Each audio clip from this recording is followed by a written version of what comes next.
Chegamos. Vamos ver quem é a primeira hoje. O primeiro. Eu aqui com o meu copo de minha mãe olhar. Hoje não é Xangô não, hoje é olhar. Porque fizeram o favor de quebrar minha caneca. Aí eu vou ter que comprar outra. Vou ter que ir lá no site da Sangô Solar. Peraí. Eu acho que é isso aí. Omobaston.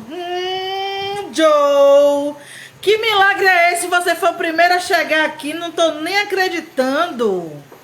Olha ele, menino. Jonathan Chaves. Boa noite. Ah, tá no bar, vai dar um... Ah, descarado. Tá no bar, vai dar um oi. Pablo. Alaiô. Vamos esperar a galera entrar. Se você quiser essas canecas, ó. Lindíssimas. Essa é de minha mãe olhar. Eu tenho de Ogum. Tenho de Odé, de Oxóssi. Tenho de Obá. Tenho de Xangô. Tá bom, meu querido? Fique tranquilo. Você... Eu que lhe agradeço. Agradeço todo mundo que quer ajudar entidades negras, organizações autônomas, né? Sempre que precisar é só falar. Inclusive essa, Omobá Sangô Solar. É aqui no Instagram de Rafaela. Ela faz camisa e faz essas canecas de orixá, viu? E é um trabalho autônomo também. É uma empresa autônoma. Porque tem muito branco aí vendendo nossas coisas, né? Vendendo coisas de orixá. E é sobre isso que a gente vai falar hoje. Tá chateado comigo? Quem tá chateado com você sou eu, ordinário. Vem pra cá, tirar onda comigo. Vem a geminiana, é comigo mesmo. Tô indo embora agora. Por favor, não implora. Canta aí, Joe. A mala já está lá fora. Boa noite, Carmen. Eu comprei 9 canecas dessas. Eu tenho de Oxalá, de Exu, Oiá, Xangô, Ogum, Obá. Peraí. Quem é mais que eu tenho? São 9. Oxum. Exu já falei, foi a primeira que eu falei. Não esqueça de meu pai, não. Você é doido? Já falei de Ogum também. Faltam 2. Oxóssi. Falta uma. Obaluaê. Obaluaê. São 9. Pablo na área. Olha, eu amo, viu? Eu, quando eu era na igreja, tinha horror. Tinha horror a rocha. Porque a gente é muito embranquecida. A gente acha que música boa é MPB, é música clássica, né? E aí eu tinha horror. Mas eu caí nas graças da poesia de Pablo. Ainda não tenho um açaí, não. Ainda não tenho, não. Já mandei fazer dele. Mandei fazer de Logum Edé. E de Iemanjá, né? Que é minha ancestral, que é de minha mãe. Falta de Nanã também. Falta várias. Falta o Xumaré. Mas eu tô esperando ela fazer a arte, que eu vou comprar todas elas. Que eu vou ter na minha cozinha da Tempero de Manhã. Vai ter um armário só com nichos pra caneca. E vai ter todas as canecas de orixá lá. Todas. Iroko. Vai ter tudo. Eu gosto, viu, Pablo? Meu primeiro namorado se chamou Pablo, viu? Se chamava Pablo. E eu amo as músicas de Pablo. Não! A Omobá é de São Paulo. Eu compro pela internet. Oi, Cremilda. Eu compro pela internet. Compro aqui no Instagram com ela. E pago um frete. Eu não me lembro se é R$40, é. Acho que cada caneca é 36. Não tenho certeza, não lembro não. Porque eu comprei uma quantidade. Desde que eu abri aqui a biblioteca, eu comprei também para enfeitar a biblioteca. Também falta EUA. Mas todos que eu não tenho, eu vou comprar. Tô só esperando. A minha sala de aula, aqui da Quilombo Longa, vai ser toda de orixá. Cada cartaz vai ter um orixá com as feições de criança. Já mandei fazer. Mas Oxalá, Oxaguian é Oxalá. Só que tem Oxalá velho e Oxalá novo. Oxaguian, Oxalufã. O perfil é esse que eu falei. Umo, Obá, Sangô, Solar. Deixa eu ver se tem aqui. Eu tenho aqui, ó, na caneca. Vê se dá pra você ver. Eu acho que fica muito distante. Ai. Deixa eu ver. Aí, ó. Tá de trás pra frente, né? Eu teria que botar o copo de cabeça pra baixo. Mas tá cheio o copo. Eu vou marcar você. Eu vou anotar aqui porque eu acho que eu sei. Será que eu consigo marcar? Olha ela aqui, ó. Ó. Já marquei ela aqui, ó. Tá vendo aí, Pablo? Acabei de marcar nos comentários. Oi, Wanda. E aí você pode ver aí nesses comentários e ir lá falar com Rafaela, dizer que foi eu que indiquei, viu? Eu já marquei o perfil aí, meu amor. Umo, Obá, Sangô, Solar. Umo quer dizer O-M-O. Obá, você já sabe o que é. Sangô, já sabe o que é também. Solar, S-O-L-A.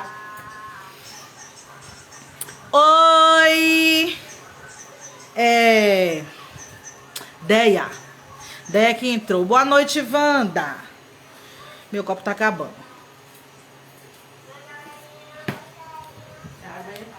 Não posso nem dizer o que é pra ninguém querer também. Pronto, tamo junto. Então, a live de hoje é sobre a urgência da racialização do candomblé. Eu venho falando sobre isso já há algum tempo. Eu tive uma conversa com uma Yalorixá, que é amiga minha e que tá montando um projeto no terreiro dela e tá fazendo parceria com a Quilombo Longa. E como a gente sabe, é muito difícil fazer um trabalho autônomo, muito difícil. Desde que eu coloquei o projeto da Quilombo Longa, eu tenho pessoas me sugerindo de me inscrever em editais. Eu recebo vários editais para poder me inscrever, para ver se eu concorro e recebo essa verba de 10, de 20 mil para poder fazer o projeto. É tentador, né, gente? Mas a gente está fazendo um trabalho de autonomia. E quando a gente fala de autonomia, a gente fala que é um trabalho de preto para preto. Então, como é que a gente faz um trabalho de autonomia? Ah, tá. Que bom, né, Pablo? Aí, se a gente está fazendo um trabalho de autonomia, como é que a gente vai fazer parceria com o Estado ou receber verba do Estado, que é o promotor, um institucionalizador do racismo, sabe? Ô, gente, desculpa.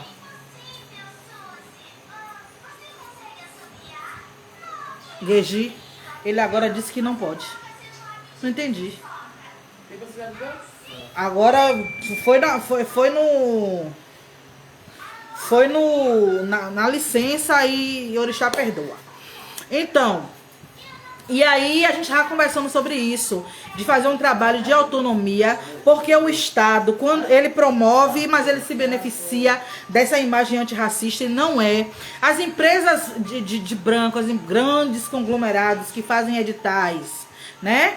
Como a Lehman, né? Que é uma fundação de um dos maiores donos de empresa do Brasil. Eles se beneficiam disso, primeiro porque eles têm a concessão a concessão não, o não ter que pagar certos impostos. Tem também a questão de eles tirarem a onda de antirracista. E a gente tem que parar de dar vez para essa galera passar de antirracista.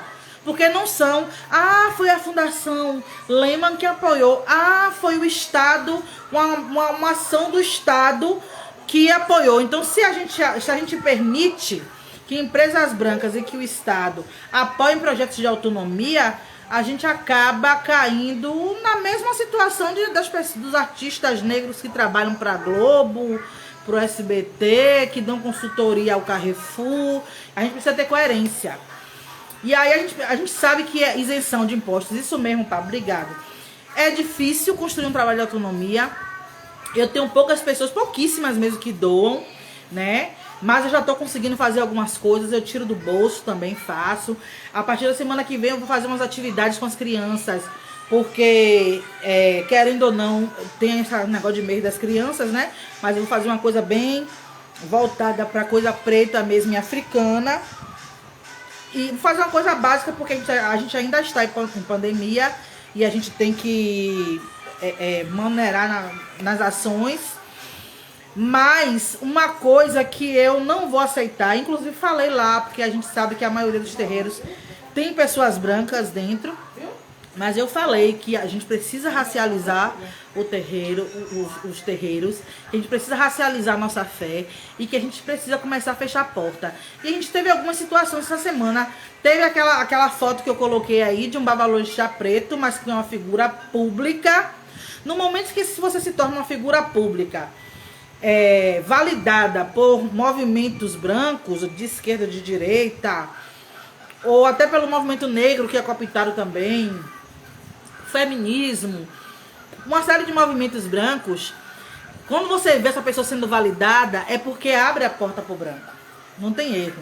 E aí quando eu vi aquela foto, eu achei bizarro demais. Só ter o babalorixá preto, a galera toda, os filhos de orixá que tem na casa, tudo branco. Eu falo filho de orixá porque uma coisa que eu tenho buscado é racializar a minha fala com relação ao terreiro. Então eu me policio para não falar filho de santo, pai de santo. Eu falo Ialorixá, Babalorixá, eu falo filho de orixá. Eu tento buscar essa me policiar. E a gente tem que tirar também esse negócio de policiar, que policiar é coisa de repressão. Não. Eu busco me direcionar para falar coisas que sejam pretas, que sejam africanas. Entendeu? Então, a gente sabe que essa questão da linguagem é porque nós temos dois problemas nos terreiros. E um deles é a sincretização. Então, com a sincretização, nós adotamos muitas coisas que não são africanas, inclusive o nome santo. Santo não é nosso, é católico. Com o sincretismo, a gente foi absorvendo essa linguagem, né? Filho de santo, pai de santo, né? Porque os orixás eram associados aos santos católicos. Mas quando a gente fala de racializar a nossa fé, racializar o candomblé, a gente precisa começar a tirar as coisas que não vêm de África, sabe? A questão aqui é africanizar as nossas práticas, as nossas falas, nosso discurso, nossas ações, certo? E aí eu coloquei aqui, ó, o candomblé é a religião, infelizmente, que expressa a espiritualidade africana. Ao contrário do que os acadêmicos falam, o candomblé não é mesmo o mesmo processo de miscigenação que ocorreu com os povos, porque apesar das diferentes entidades cultuadas, vindo de lugares diferentes do continente, todos estão inseridos no mesmo contexto do sistema espiritual tradicional africano. Todos representam forças da natureza e manifestação de Deus. Deus, que pode ser chamado de Nzambi, de Olorum, até a nossa nomenclatura de Deus precisa ser africanizada. Por que eu estou dizendo isso? Quando você vai ver sobre candomblé na internet, quando você vai pesquisar coisas sobre candomblé, e eu tenho estado bem curiosa acerca do candomblé, eles dizem que o candomblé sofreu um processo de miscigenação porque misturou as práticas espirituais de vários lugares do continente. Porque não veio só pessoas de um lugar, de Moçambique, de Nigéria, de Angola, veio pessoas de vários lugares e os orixás eram cultuados em cada lugar de uma forma. Era um orixá para cada lugar, vamos dizer assim, né? E aí, quando chega no Brasil, como tinha muitos, eles como se colocasse todos no mesmo lugar. Isso não é miscigenação como a miscigenação dos povos. Primeiro, porque isso não foi imposto. né? Foi uma questão de irmandade. A gente precisa se unir para fortalecer aquilo que nós temos, que é a nossa espiritualidade, a nossa cultura. Não é isso? Não tem esse negócio por exemplo, a miscigenação dos povos começou com violência, com estupro, não é? Das nossas mulheres. Depois começou com a palmitagem, mas a palmitagem já vinha num processo de colonização, que também é uma violência. É uma violência simbólica, é uma violência à nossa cultura, é um embranquecimento para tirar a humanidade africana que existe em nós. Não é? Então, com essa mistura, não é uma mistura de povos, porque o povo africano é um só. O povo africano é um só. Apesar de viver em vários lugares diferentes, apesar de ter orixás com nomes diferentes, apesar da própria espiritualidade ser chamada de forma diferente, em vários lugares, né? Um lugar é Vodum, Togo e Benin, um Vodum e outro Vodú, né? Um com N e outro sem N, e tem outras coisas eu fiquei meio atribulado porque eu recebi uma mensagem aqui, eu preciso ler, mas eu vou esperar terminar a live. Exatamente, é um apagamento de nossa presença, é um apagamento da nossa humanidade. Eles retiraram de nós a nossa humanidade, porque no momento em que a gente esquece de onde veio, esquece os nossos valores, internaliza o valor do outro, a gente não tem mais aquela humanidade que nós nascemos, né? Esse negócio tá bem lá no fundo, a nossa ancestralidade, e a gente tá resgatando isso, fazendo aquilo que eu sempre digo, que é o Sankofa, né? Deixa eu botar aqui assim, porque hoje eu tô sem a luz do highlight, mas tá dando pra ver direitinho, né? Lembro de uma metáfora, acho que eu ouvi de você até, sobre quanto mais leite a gente coloca no café, menos ele deixa de ser preto. Exatamente, é uma frase de Malcolm X, né? Ele diz: adicione leite numa xícara de café, e à medida que for colocando leite, em algum momento você nem vai perceber que ali existia café, porque o leite embranquece totalmente o café. Vamos lá. Era comum chamar de candomblé toda festa ou reunião de negros no Brasil. Com o tempo, o culto aos orixás foi também chamado por esse nome, independente de ser de nação Queto, Jeje ou Angola. Eu não vou entrar no mérito das casas, porque esse não é o objetivo, né? Mas o candomblé era o nome dado para qualquer reunião, festa de pessoas negras, né? E tem vários significados, pode ser dança com atabaques, existe uma série de significados de derivação da palavra candomblé, mas esse também não é o nosso objetivo. O nosso objetivo é mostrar que o candomblé é coisa de preto, é uma coisa africana. Quando você começa na história, você vai ver, o processo do candomblé é igual à questão da xícara de leite, como o Pablo está falando aí. Vai se colocando leite, vai se perdendo a essência, vai se perdendo a africanidade, aquilo que estava lá como base vai saindo. E é por isso que nós estamos discutindo sobre a racialização do candomblé, porque se a gente não começa a racializar o candomblé, a racializar os terreiros, racializar a nossa espiritualidade, vai chegar um momento que não vai haver mais africanidade. É só você olhar para a Umbanda. A Umbanda já não faz muitas das coisas que é feito nas práticas do candomblé. Muitas coisas africanizadas não é feito na Umbanda. Por quê? Porque botou tanto leite, botou tanta coisa branca, tanta branquice, que já não faz mais sentido. Tem algumas coisas que é do candomblé, como o nome dos orixás, né? Mas o orixá não incorpora. Tem uma série de coisas que a Umbanda não tem, porque se embranqueceu demais. E se a gente não tomar cuidado, vai acontecer a mesma coisa no candomblé. Eu sempre digo que se a gente não tomar a rédea da coisa, o que vai acontecer é que a gente vai ter que pagar voucher para entrar em terreiro. Gente preta. Ah, mas é muito radical isso. Olha pro samba. Quem são os donos de escola de samba? Tem algum preto? Todos são brancos. Quem são os pretos nas escolas de samba? Aqueles que dançam, aqueles que trabalham, aqueles que pagam para encher o bolso dos brancos. né? A gente sabe também que os turistas também pagam, pessoas brancas também pagam, mas o que eu estou dizendo é que nós perdemos o protagonismo naquilo que é nosso, sabe? Então, se a gente não começar a tomar as rédeas da nossa espiritualidade, vai acontecer a mesma coisa, a gente não vai poder nem reclamar. Olha a capoeira, né? Quantos mestres de capoeira a gente tem que são brancos? E essas pessoas não têm a nossa ancestralidade, mas elas dizem que tem. E o que a gente tem é pessoas brancas se denominando negras, se apropriando de coisas pretas, porque são do candomblé. Entendeu? Então a gente precisa pegar isso com muito cuidado, porque senão a gente vai chegar um momento que não vai conseguir tomar conta mais, entendeu? Então é muito sério.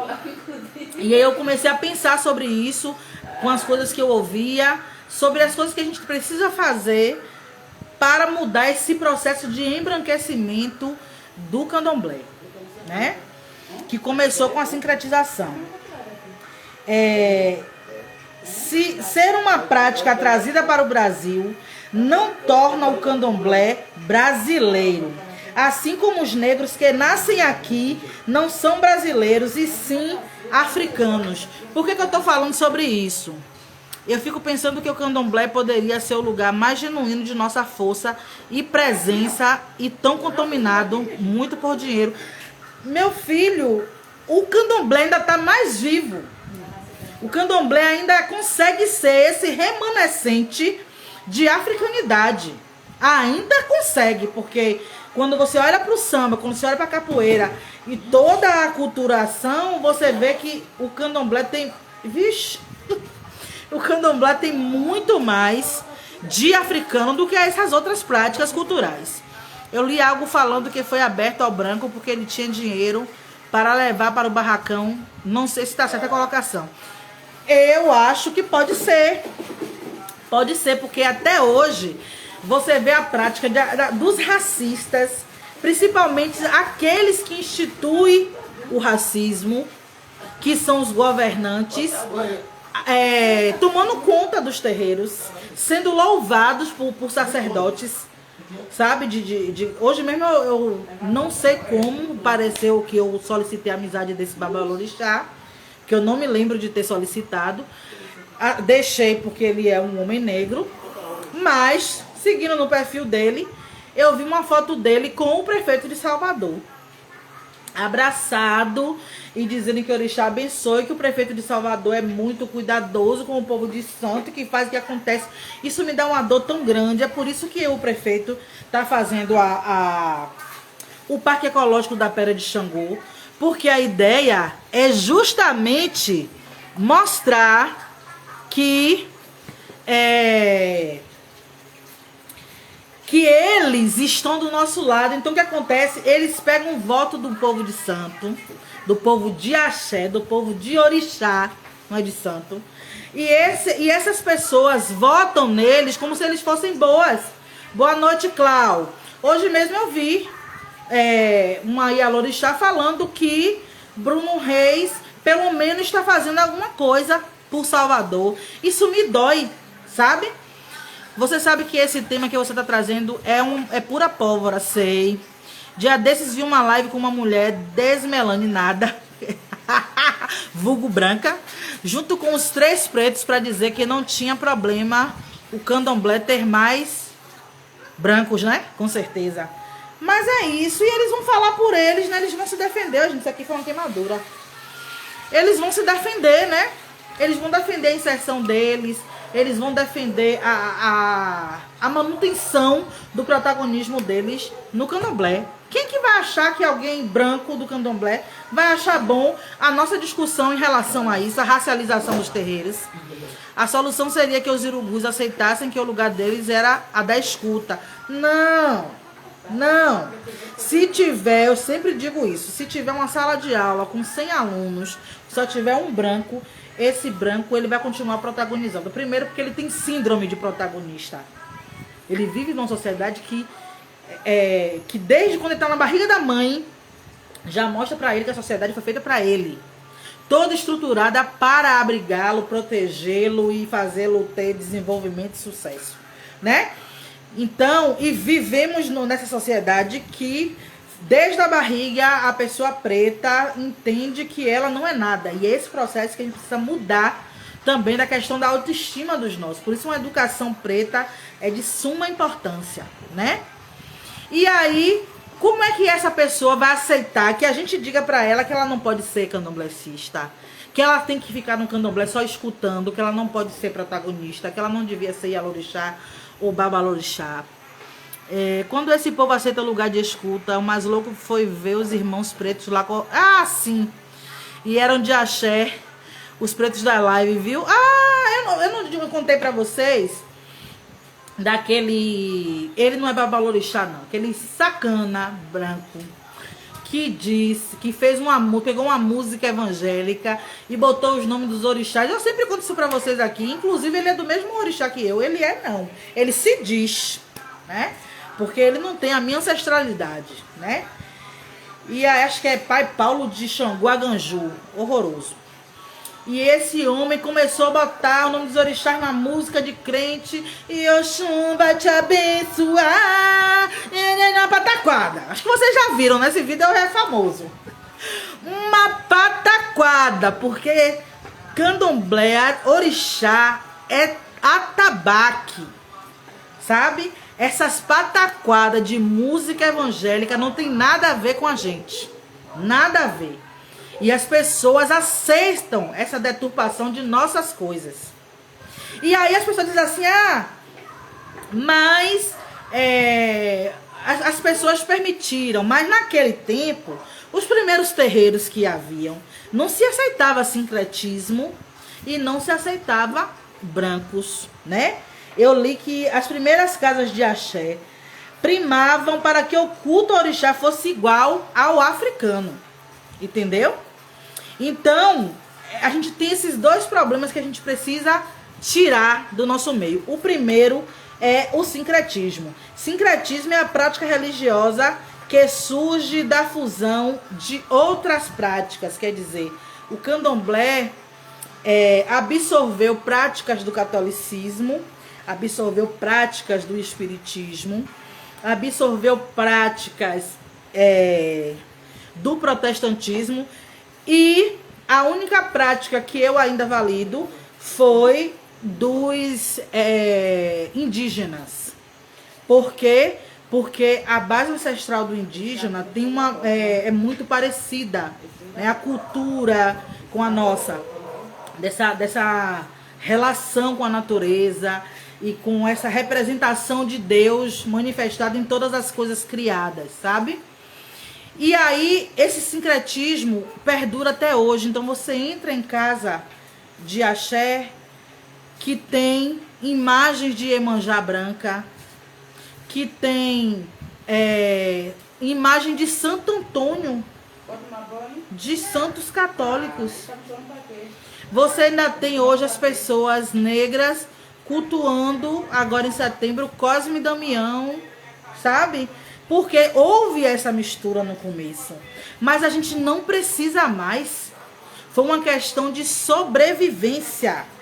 E eu coloquei isso aqui. Né? O sincretismo é nosso primeiro obstáculo. A prática de uma espiritualidade que nos dê poder. O primeiro obstáculo, a prática de uma espiritualidade que nos dê poder. Como eu já falei na primeira live que eu fiz, quando eu voltei da minha obrigação, não é, Pablo? É Iemanjá branca de doer.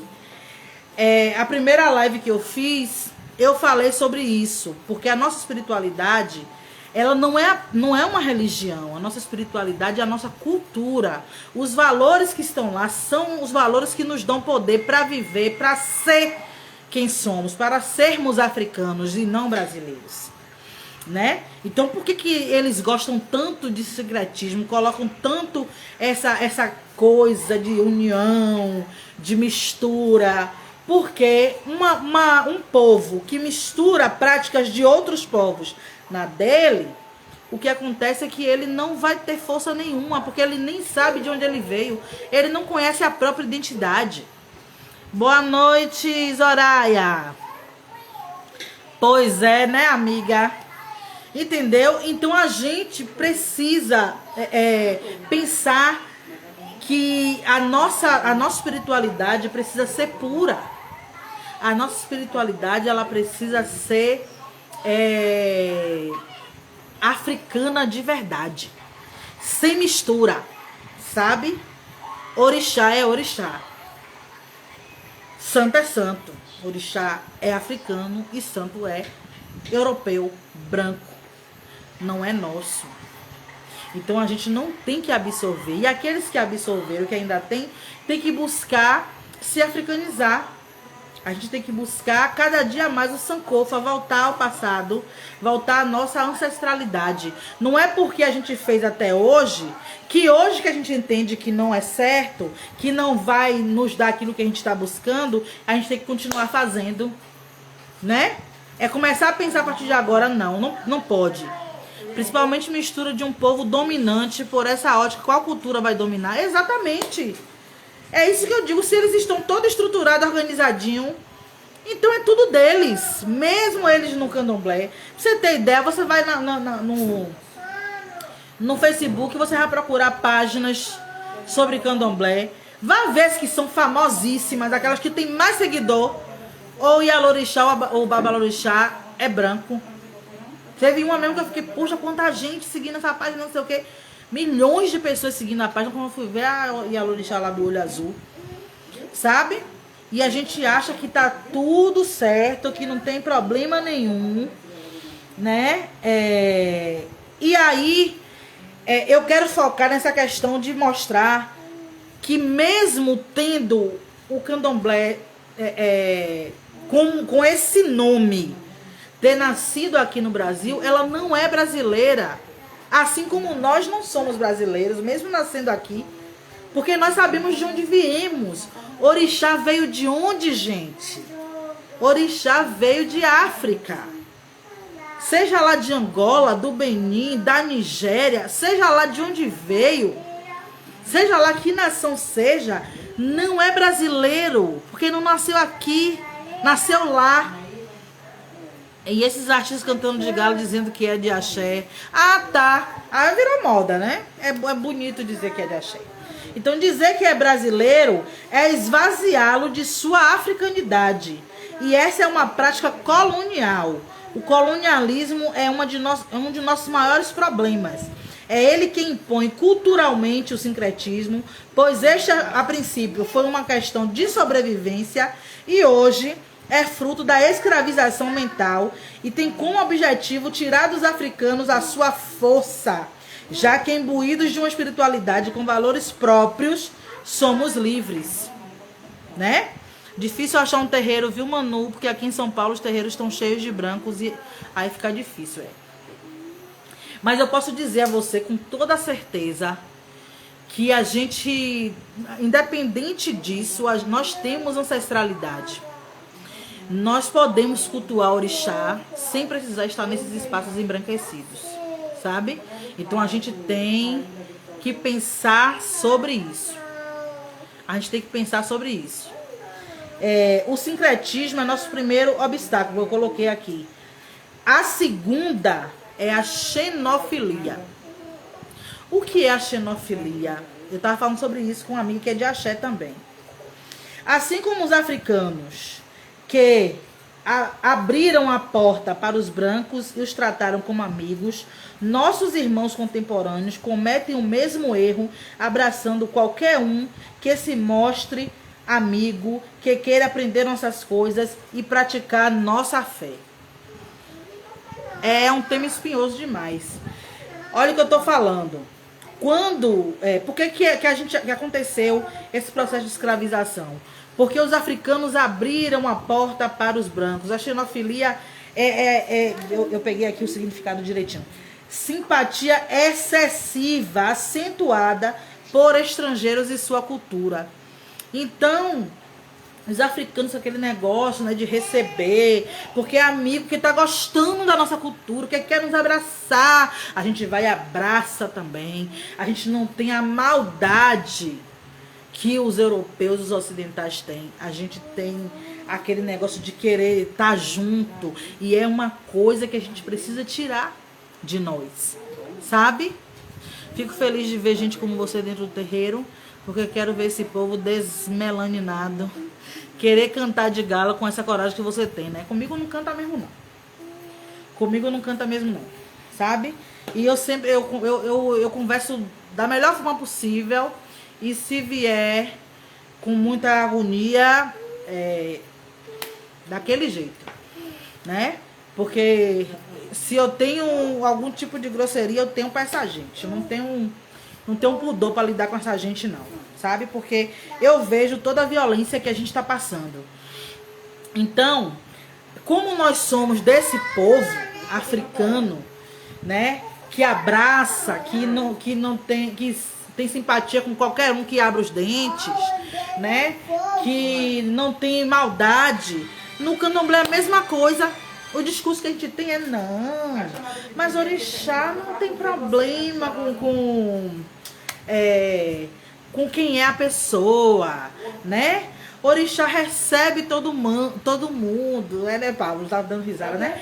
Orixá abraça todo mundo, orixá é pra todo mundo. Vamos procurar o que fazer com esse discurso. Orixá não tem cor? Tem. Tem cor sim, é preto. É preto. Sabe? E a gente precisa entender que assim como no princípio, quem veio com essa ancestralidade, com esse axé, foi preto, isso é nosso. E a gente tem que parar com esse discursinho de amigável, sabe? De abraçar. Eu anotei aqui um negócio. Essa conversa que o orixá não tem cor, que recebe a todos, não serve à nossa luta. Tal qual a recepção dos europeus no continente. No final, eles que promovem a violência e ao mesmo tempo se beneficiam das nossas coisas. E aí eu coloquei aqui. Os privilégios do cristianismo não alcançam os pretos porque nosso poder deve ser dado aos brancos. Pense aí sobre isso. Você é tratado com amizade por essa sociedade cristã ou você é violentado? Todas as instituições públicas têm uma cruz ou uma imagem de Jesus ou uma Bíblia ou tudo isso, né? E essas instituições são aquelas que promovem o racismo, aquela que nos violenta. Então os privilégios que o cristianismo institui na sociedade não nos alcança. Por que que a gente tem que abrir a porta para eles? Por que que a gente tem que tratar com amizade? Ah, a gente não pode ser igual. A gente tem que ser sim. Não é ser igual a eles, é se proteger, é se preservar, é preservar o que é nosso. Como é que a gente acha normal, natural, que eles nos violentem, que eles nos tratem com desdém, nos demonizando, nos criminalizando, e a gente abraça como se não, a gente tem que ser bonzinho? Ora, gente, eu não tenho que ter escrúpulo com quem não tem escrúpulo. Eu não tenho que amar quem me odeia, quem me fere. Eu fico pensando comigo que a gente veio preto para esse mundo para marcar a diferença dessa gente desmelaninada. Ou seja, o aviso para ter cuidado já tá na pele sem cor. Tem que se ligar. É como eu faço nos meus livros. É urugu. Urugu, não se pode confiar. Sabe? Não se pode confiar. Eu não sou Ialorixá. Eu não posso cantar de galo no meu terreiro. Se o meu valorixá quiser receber uma pessoa branca, lá eu não vou poder dizer nada. Eu só não preciso abrir os dentes, nem tratar com o irmão, nem pedir a bênção. Ninguém espera isso de mim. E meu valorixá me conhece. Eu falo mesmo. Eu digo mesmo. Sabe? Não tenho que amar quem me odeia. Eu não tenho que amar quem se beneficia de todo o mal que o meu povo sofre. Eu não posso. Então a gente é uma questão de autopreservação. Todo povo se autopreserva, todo povo se protege.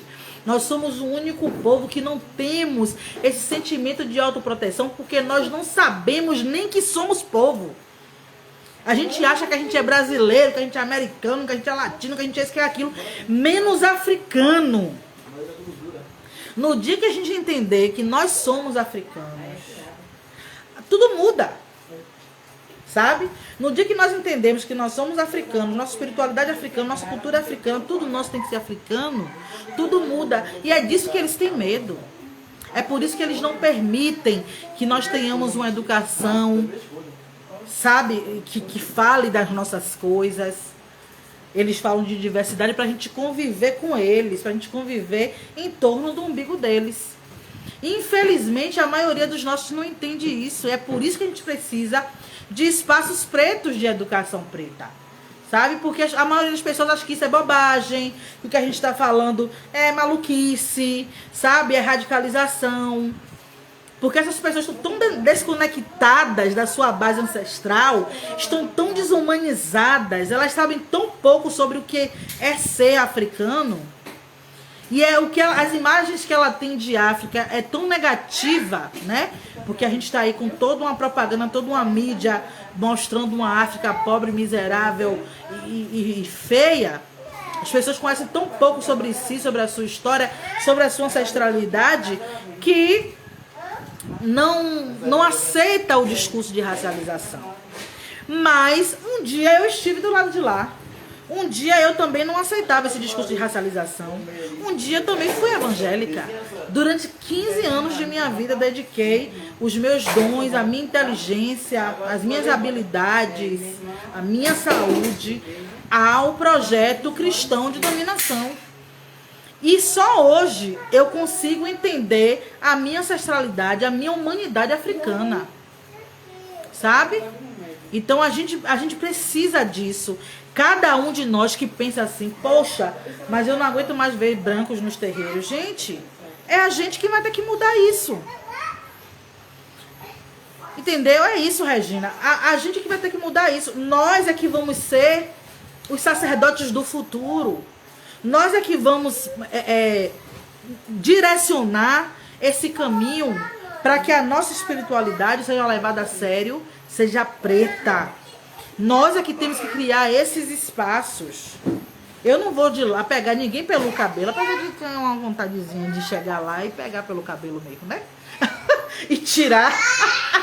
Sai daqui, seu desmelaninado, como diz Pablo. Né? Eu tenho essa vontade, mas eu não vou fazer isso. Porque eu não sou sacerdote desses terreiros, né? Mas eu posso construir esse caminho. Eu posso me impor dentro do espaço onde eu estou hoje, né? Enquanto pessoa africana. E eu posso analisar, né, Zoraia? E eu posso também criar esse caminho novo. De criar, de ajudar a criar espaços em que a nossa espiritualidade, a nossa cultura seja levada a sério, de forma africana e sem mãos brancas. Sem mãos brancas. Brancos candomblecistas não sofrem violência racial. Por que ficarmos com a violência e eles com o bem da nossa fé? Pense sobre isso. Eles não sofrem violência racial. Pobre miserável por causa da exploração. Exatamente. Porque a África, se não fosse o continente africano, os europeus estavam tudo aí, ó, andando em caverna, né? Tudo que eles têm de cultura, de ciência, de filosofia e de riqueza material, de matéria-prima, né? Que eles roubam, que eles saqueiam, é nosso. Sabe? É nosso. Então, a gente precisa pensar sobre isso. Porque se uma Ialorixá branca, um Babalorixá branco, com contas, com contregum, eles não são violentados com ojá na cabeça. Mas nós somos. Se eles não tiverem com nada disso, com contregum, com nada, eles passam como uma pessoa que é digna de ser vista com respeito, tratada com respeito, amada, respeitada. E nós estando assim ou assado, somos vistos como qualquer coisa. Então, a gente precisa pensar sobre isso. Se eles se beneficiam da violência que nos atinge, eles não têm que se beneficiar do poder que é a nossa espiritualidade. Porque a nossa espiritualidade é poder. Porque orixá é caminho. Porque quando a gente olha a história da Revolução do Haiti, a gente sabe porque que aqueles pretos, nossos irmãos africanos que foram levados para lá, conseguiram vencer o exército de Napoleão Bonaparte. Por que eles conseguiram fazer revolução? Porque eles disseram, nós não queremos os deuses brancos. Nós não queremos os deuses de vocês.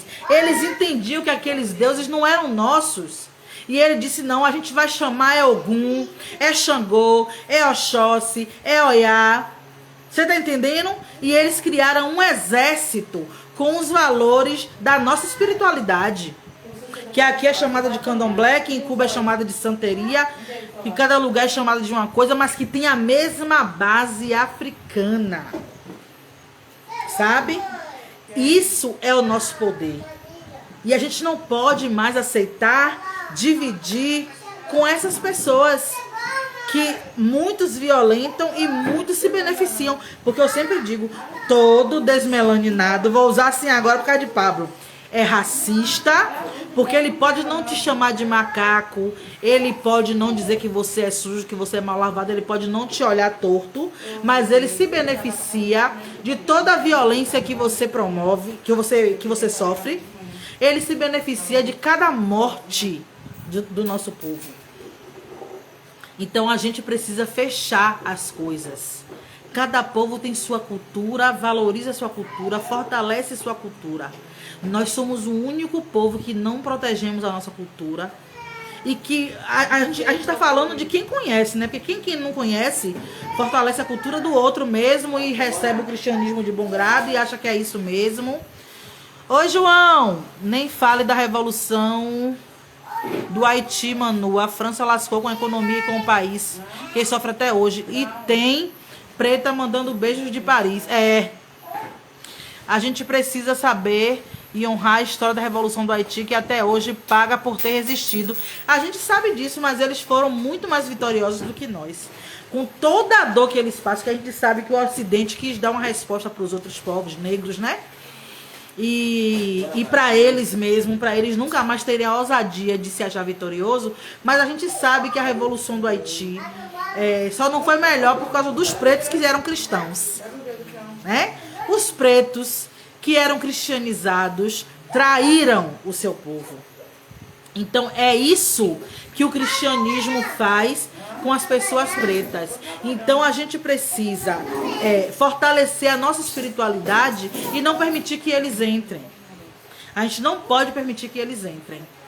E vocês podem achar assim que é um caminho difícil, mas eu acho que eu acredito que o candomblé, ele ainda é uma força ancestral muito maior do que qualquer outra coisa na nossa cultura. E mesmo assim, a gente já vem conseguindo ter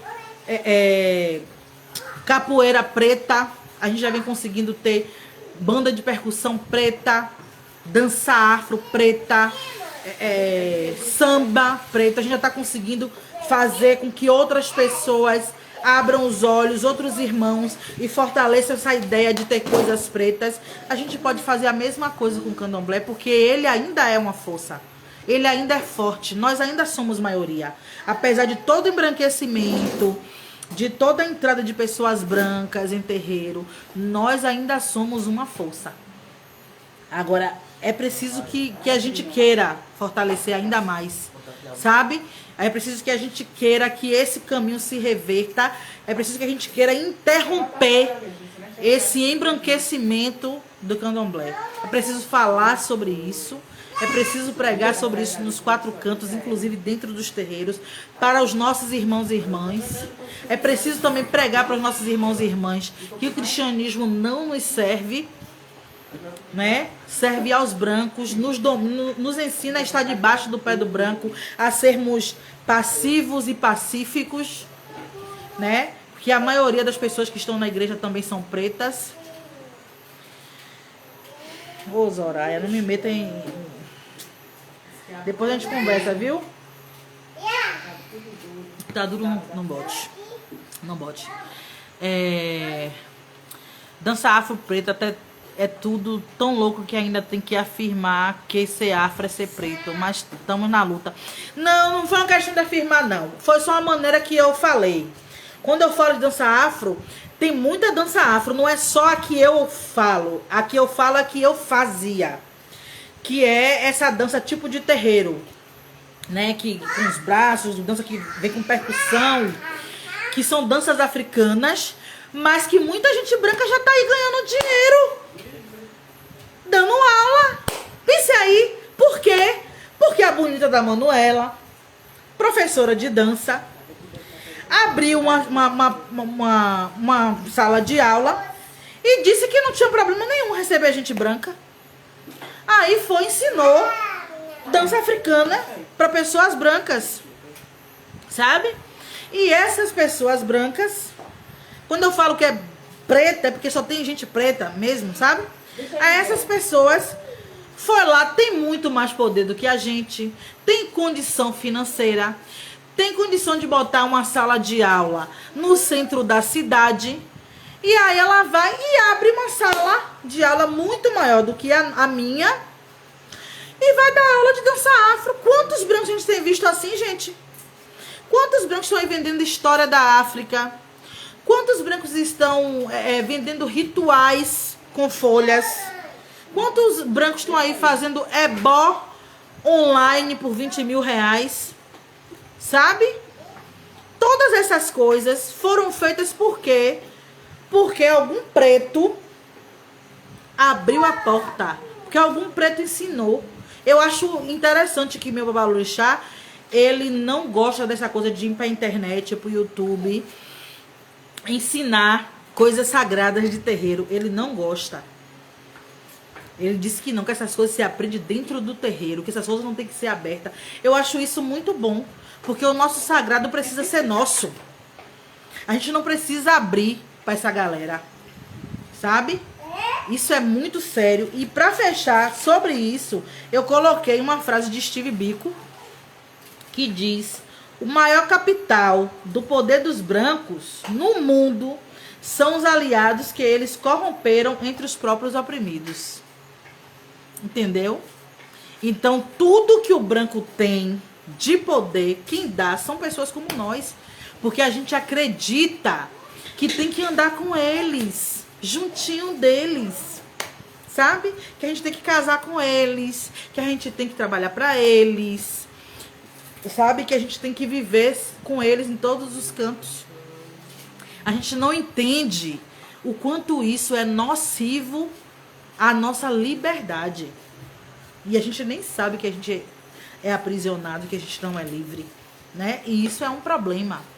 Então, como Steve Biko fala, que esse é o maior capital deles, a gente precisa fazer esse caminho de retorno para não permitir mais que os brancos levem aquilo que é nosso. A gente tem que parar de ensinar nossas coisas para eles. A gente tem que parar de querer eles nos nossos espaços. É por isso que eu não quero associação do Estado com a minha entidade. A minha não, a nossa, né? Eu falo minha porque é um sonho, né, que eu tô construindo. Eu não quero, porque eles vão querer que os brancos que estão no Estado... Eu me lembro que eu fui para uma reunião que tinham pessoas reunidas, né? E o Estado mandou uma representação da Secretaria de Promoção da Igualdade Racial. E a pessoa que foi é secretária não, é assessora da secretária. E a mulher era branca. Pense aí que situação. Secretaria de Promoção da Igualdade Racial. Aí eles botam a preta mais clara que tiver para poder ser secretária, e a assessora é branca. E é ela que vai lá falar de racismo. Entendeu? E ela não sabe nada sobre isso, porque ela não sofre isso na pele. Aí ela vai lá e leva os dados do IBGE sobre isso. Porque quem não sabe, não vive, não sabe o que é racismo. Aí vai lá falar de dados. Sabe? Eu tenho esse livro, alguém xerocou e me deu. E eu tô pra ler ele, né? Inclusive ganhei o livro agora da editora Nancy, de Poder Político, de John Henry Clarke. Ai, fiquei tão feliz que ganhei o livro. Eu já tava assim, qualquer dinheiro que chegar, eu vou comprar. Né? Aí quando chegou outra pessoa, pergunte quanto é que eu vou lhe dar. Eu, ai meu pai, eu vou ganhar. Fiquei feliz. Mas a gente precisa rever isso, sabe? A gente precisa ser como Steve Biko, como John Henry Clarke, sabe? Como Malcolm, como Garvey. Fechar a porta são nossas coisas. E como Malcolm diz, e eu falei na última live, nós não podemos nos entender com nenhum outro povo, enquanto nós não nos entendermos com o nosso povo. Enquanto nós não formos um povo autônomo, que impõe respeito, né? A gente não pode se unir com eles. Não pode. É isso mesmo, Deia. Para eles, nós somos números. Entendeu? Eles não se importam com as nossas vidas, com as nossas demandas. E eu hoje também não estou fazendo questão que eles se importem. Sabe? Eu vejo casos que as pessoas mandam para mim que diz que é de intolerância religiosa. Eu digo, primeiro, isso aí é racismo. Mas eu não faço questão mais que ninguém me tolere, não. Casal dele. Eu fui pro shopping esses dias, pro Correio, e resolvi assistir um filme, que é barato aqui no meu bairro, né? E aí meu irmão de orixá, meu irmão de terreiro, ficou na mesa enquanto eu fui comprar alguma coisa. E aí quando eu cheguei na mesa, meu irmão disse assim: por que as pessoas não gostam de gente de terreiro? Aí eu disse: por que você está falando isso? Aí ele disse: porque uma mulher chegou aqui e disse: não vamos sentar aqui não, que aqui tem macumbeiro. Não foi assim, Gigi? Aí eu disse assim: quem foi? Só que parecia que a pessoa não estava mais ali.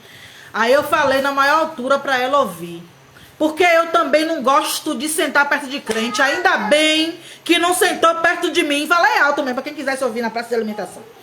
Ainda bem que não quis sentar perto de mim, porque eu também não gosto de sentar perto de crente. E a gente tem que parar com esse negócio de querer que eles tolerem a gente. Quem são eles? O que a gente precisa fazer é conhecer aquilo que nós somos, ter autoestima, orgulho e aprender a nos defender. Para quando eles vierem de lá, com um dedinho a gente meter o braço. Entendeu? Esse negócio de ficar, sabe? Por que você não me respeita? Por que você não me ama? Por que você é isso? Por que você fica lá tratando? Não, candomblé não é coisa ruim, não. Candomblé não tem demônio, não. Eu não tô aqui pra explicar nada pra ninguém. Sabe? É a minha fé. Você não quer respeitar, não, você vai receber. Entendeu? Eu não tenho que esperar que você tolere nada. Eu sempre digo, se uma entidade, uma escola, um espaço público, um espaço privado me violenta, eu quero distância dele. Você não me vê em shopping no centro da cidade, só se tiver uma coisa que só tenha lá, aí eu vou. Mas eu não vou, porque eu não vou aceitar ser violentada. A primeira coisa que me disser, eu vou dizer também, entendeu? Se botar a mão em mim, eu vou meter também a minha. Então eu prefiro nem estar, não vou em shopping assim. Eu ia no shopping comer KFC e hoje eu aprendi a fazer a receita do KFC e tô vendendo, porque eu não quero mais ir no shopping comer KFC. Eu não quero, até porque a receita é de uma mulher preta. Eu não quero dar dinheiro a eles. Não quero dar dinheiro a quem se beneficia da minha morte. Sabe? Esse negócio de pare de nos matar. Eu não quero isso, eu não quero pedir respeito a ninguém. Respeito a gente impõe, a gente não pede. Sabe? Mas a gente só faz isso quando a gente sabe quem é, de onde veio, quando a gente tem orgulho de ser quem é, sabe? Exatamente, Adailton. Invade o terreiro, vamos para fazer protesto, pedir ao Estado, não sei o quê. Teve esse caso desse cara que matava meio mundo de gente, a polícia invadindo os terreiros. Eu vou pedir para a polícia me proteger? Polícia do Estado, é promotora de racismo o Estado. E eles estão lá para fazer o que o Estado manda. Então a gente tem que aprender a se defender. Porque quando entrarem num terreiro para invadir, a gente dá pipoco em todo mundo também. Ora, vão ficar nessa o tempo todo e tá chorando? Não tem condição. Então eu saio sempre. Quando eu saio com minhas contas. Estou nova, eu tenho que sair com minhas contas, que me contribuem e tal. Se chegar no Uber, o Uber ficar de boca torta pra mim, azar o dele. Das duas, uma. Ou ele não vai querer minha viagem, ou ele vai ficar pianinho, porque se ele disser qualquer coisa, eu sei o que fazer. Entendeu? Esses dias eu tava no carro, fui comprar um material para fazer a comida do tempero de manhã, dia de sexta, que eu faço comida baiana, né? Comida de dendê, né? Comida baiana. Comida de dendê que veio da África, fomos nós que trouxemos o dendê pro Brasil, né? E eu entrei no carro e aí quando eu olhei assim, eu tava esperando uma boa notícia, a notícia veio, quando veio, eu disse, dentro do carro, sabe, na mala, zoada, fiz, oh, meu pai Xangô, muito obrigado. Aí o motorista olhou assim, ah, muito obrigado, meu pai, isso dentro do carro, sabe, Xangô é bom demais, Xangô é bom demais. E aí, peraí que eu vou ver. Aí o motorista ficou assim olhando e eu continuei falando e esperei a reação dele. Quando eu saí do carro, eu falei com a pessoa que estava comigo, eu disse... Ele não gostou não, né? Porque ela disse, realmente, eu olhei pra cara dele e parece que não gostou. Eu disse, ainda bem que ele ficou caladinho. Porque se ele falasse qualquer coisa, ele ia receber por cima da tampa também. A esposa dele que dizia que ele era evangélica numa entrevista com Cabrini. A esposa de quem? Peraí, acho que eu perdi alguma coisa. Me empolguei tanto aqui que eu esqueci. Ah, tem umas pessoas que agora dizem que nada, porque fulano não é do candomblé e fulano é evangélico. Gente, eu vou me casar com um evangélico? Eu não tenho nem vergonha na minha cara. Tenho que me dar um bocado de tapa na cara. Sabe? A igreja evangélica que demoniza a minha fé. Eu vou me casar com um evangélico só porque ele não demoniza a minha fé? Quem é ele para dar meu prazer a ele? Para dar minha parceria a ele? Para ficar cuidando dele? Não. Se eu me casar, meu marido, ele tem que estar na mesma linha que eu. Ele tem que ter a mente de autonomia, mesmo que esteja aprendendo. Pode ser que ele não esteja totalmente, mas evangélico? Não, eles não gostam de mim, eu também não gosto deles. Sabe? Ah, Lázaro, o matador. Sim. É porque passou outros comentários, eu não me lembrei. Mas é isso mesmo. Olha, gente, a gente precisa ficar com essa questão de Steve Biko, sabe? A gente não pode mais ser parceiros deles. Eles não podem mais ter capital político baseado nas nossas parcerias. Nós não podemos mais ser parceiros deles. Nós não podemos mais permitir que branco dance no nosso xerê. Certo? Então, até segunda-feira com a live do Facebook, né? Vamos ver como é que a gente começa. A gente começa com Garvey, apesar de que a semana que vem eu tenho atividade com as crianças, nem sei como é que vai ficar com a live, mas vou fazer o possível para que a gente venha conversar, porque eu gosto de conversar com vocês, eu gosto desse feedback que vocês dão aí, que é massa. Viu? Obrigada a todo mundo que participou, que assistiu até agora. Né? Curtam as páginas, Papo de Preto, Quilombo Longa. Eu tenho meu perfil também pessoal no Instagram, que é Manu Ingose. E tem a Tempero de Manhã, quem é de Salvador. Eu mando tempero também pra fora. Agora o frete não é barato, infelizmente, porque o frete de Salvador não tem carta registrada. Então geralmente isso é 40, 46 reais. Mas o povo já tá comprando tempero fora, viu? Já mandei pra São Paulo. Já tô mandando pra Minas, viu? Beijos, acabou, Zoraia. Mas segunda-feira a gente tá junto de novo, certo? Tá bom. Beijo, beijo.